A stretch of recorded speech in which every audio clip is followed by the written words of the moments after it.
Welcome back. As soon as we get sniffles, sneezes, and then a headache, we have that thought. How do I know if this is allergies, a cold, the flu, or possibly COVID-19?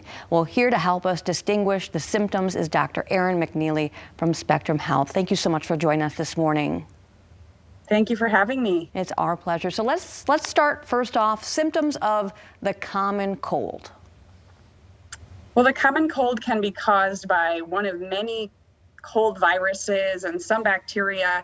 And we think of this as the runny nose, cough, sneezing, sore throat, fatigue, maybe low-grade fever, just kind of feeling unwell, symptoms that we're all familiar with.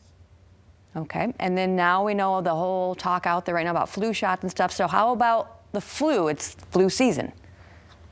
Flu can be a lot like the common cold, but it's generally more severe. We think of higher fevers, a greater feeling of fatigue, that feeling like you've just been hit by a truck with the fatigue, and just feeling unwell. With the flu, people with underlying conditions like asthma, COPD, advanced age, they can become sick with a viral pneumonia as well from the flu. Okay. And then now, on top of all this, we have COVID-19. Of course, everybody is extremely scared of this for the most part when it comes to when they get the sniffles and the headaches and that sort of thing. So talk about that. Yeah, so COVID can be very similar to a lot of other common colds. In fact, there are other coronaviruses that are already in our population before COVID-19. And so you can have a lot of those similar symptoms like what I just mentioned. The difference is it can take a bit longer for COVID symptoms to start once you've been exposed. In flu, that's usually 1 to 3 days. And in COVID, it can be 1 to 14 days, usually around 5 days. So it takes a little longer after exposure to onset. And then some people do experience diarrhea with COVID, which is a little different from the common cold. Some flu cases have that. But then one thing that is very different about COVID is this profound loss of smell or taste.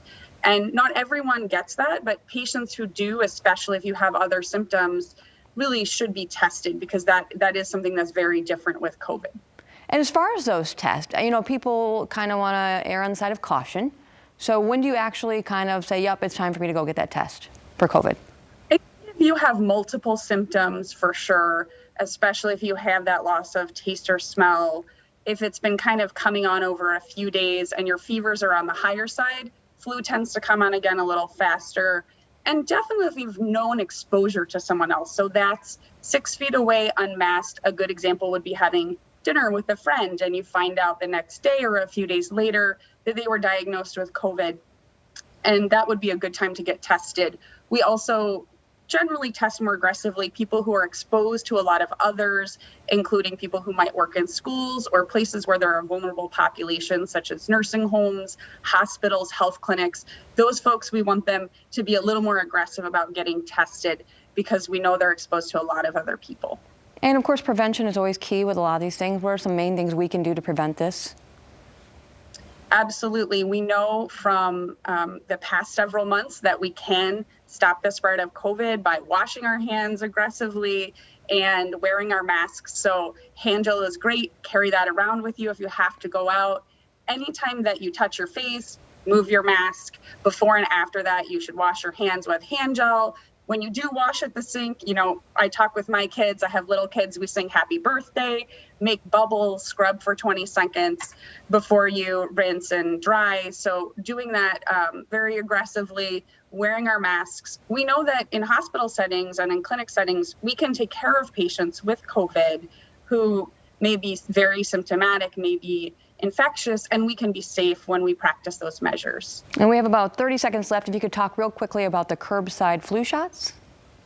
Yeah, so Spectrum has over 40 sites now where you can go curbside and get a flu vaccine. You don't have to be a Spectrum Health patient. You can call Spectrum to get that set up.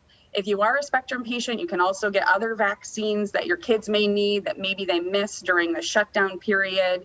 So we're really encouraging people to call us and come on out, get your flu shot. This is trying to prevent what some people are calling the twin-demic of COVID and flu. So far, flu cases are very low, even as we're seeing a rise in COVID. So do go out there and get your flu shots. The better protected we all are, the better off we'll be through the season. Doctor, thank you so much for your time this morning. Thank you. Absolutely. Go to spectrumhealth.org to learn more and download their app.